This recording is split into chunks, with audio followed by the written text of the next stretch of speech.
let's talk about some of these things when it comes to claiming your business. Now, I'm not a fan of slides with tons of text, but this is one of the few that you're going to get from us. Make sure you have a login, update your company name to only have your company name. Make sure you have your website address in there because that does count as a link back to your business, which is something that Google looks at overall for SEO. Use a local number. 800 numbers are kind of passe. They're no longer really a thing.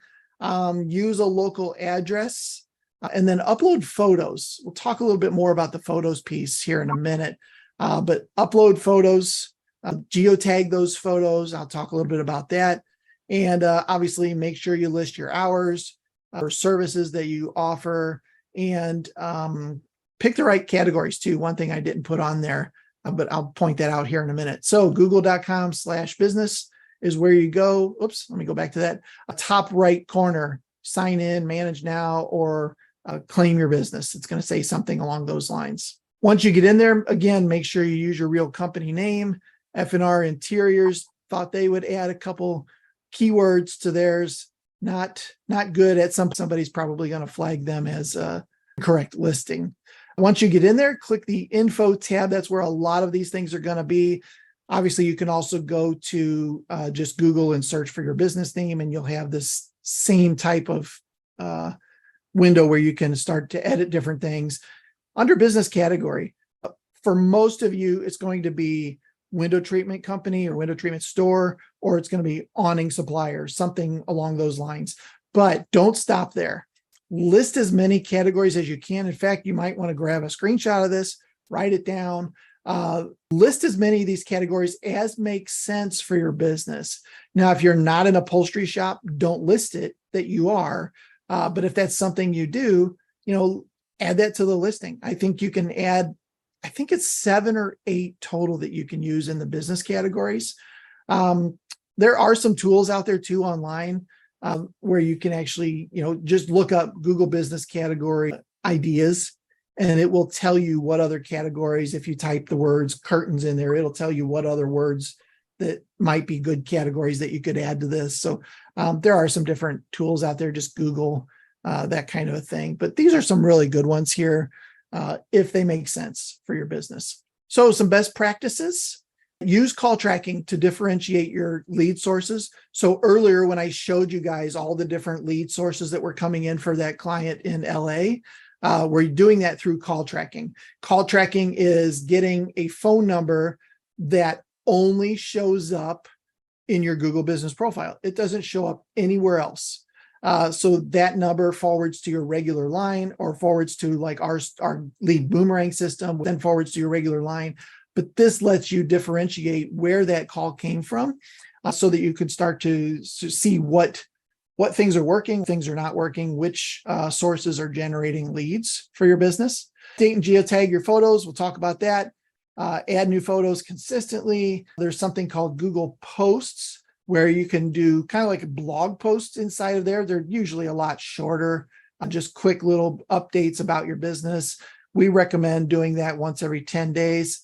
Respond to reviews and answer questions that get posted. So we'll go through some of these here. Call tracking. We always put the call tracking number first, and then your real phone number needs to be listed in your Google business profile, but you put that as the first alternate number. So everybody that's doing a search and finding your business in Google business profile sees your call tracking number as the first number. That allows you to track that source. I mentioned geotagging photos. So before you upload photos, speaking of which, people love before and after pictures in our industry. So when you upload those kinds of pictures, we recommend geotagging them. We use a service called 𝗖𝗟𝗔𝗦𝗦, which I think is like $9 a month or something. It's terribly cheap. You just upload your picture into this particular software and then tell it where that picture was taken. And then it will actually geotag that picture by latitude and longitude. Now, I would say that don't geotag the customer's address. So put like the town that they're in, or the like the entrance to the subdivision or something like that, right? You got to be careful not to tag people's homes because of privacy issues, but still use it to your advantage, showing Google that we installed some window treatments in this particular suburb. Those types of things are really good for the system. You do go add photos. There's actually an option on the left. Click the photos, upload those geotagged photos into that system, maybe even put a little description of what that photo is about. Let's see, Robert's got a question. Can you use by appointment only instead of scheduled times? Sure. Yeah, you can do that. You don't, you're just talking about listing your hours. There is a button in there for by appointment only when you put in hours. The trick with that is when somebody searches window treatments Memphis, a lot of times Google will show businesses that are open, right? If they're closed, if everybody's closed, they're just going to show 3 locations that they think are the best 3 options, and they'll all be labeled as closed. If you put by appointment only, you run the risk of not showing up even though you're open, because you're not actually listed as open, you're listed as by appointment only. So that's the only trick, but yes, you can do that. All right, posts. There is an area for posts. You just click on there, and then it asks you what you want to say. You can upload pictures, all that kind of stuff in there. We do recommend that you reply to reviews, and it can be a very simple reply. Just thanks for leaving a review for us. We're glad you had a good experience, those types of things. But these will help your improve your profile, because Google will see that you're actually using their system. And surprise, Google likes it when people use Google stuff. So leaving a reply, pretty easy to do. If you do get a review that is negative, untrue, cusses, anything like that, there is a way to flag as inappropriate.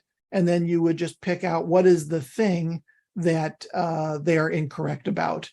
Maybe it was never a client. We never talked to this person, or there's bullying, all that kind of stuff. They'll take those reviews down. Now, if you just did a bad job and got a 1-star review, then they're not going to take it down, right? If you don't have a reason like these to take it down, the Google probably won't. But if they had a 1-star, if they had a 1-star situation with you, and it really was bad, but then they went and left a review about, how much of a jerk you were or something like that, then you can kind of go the bullying and harassment route and probably get it taken down. So it just depends on how they write that 1-star. I mean, here's the best idea. Don't get 1-star reviews, right? But those do happen from time to time. All right, let's see. What if the review was bogus? So if it's a bogus review, then you would use whatever one of these makes the most sense. These are the ones they give you.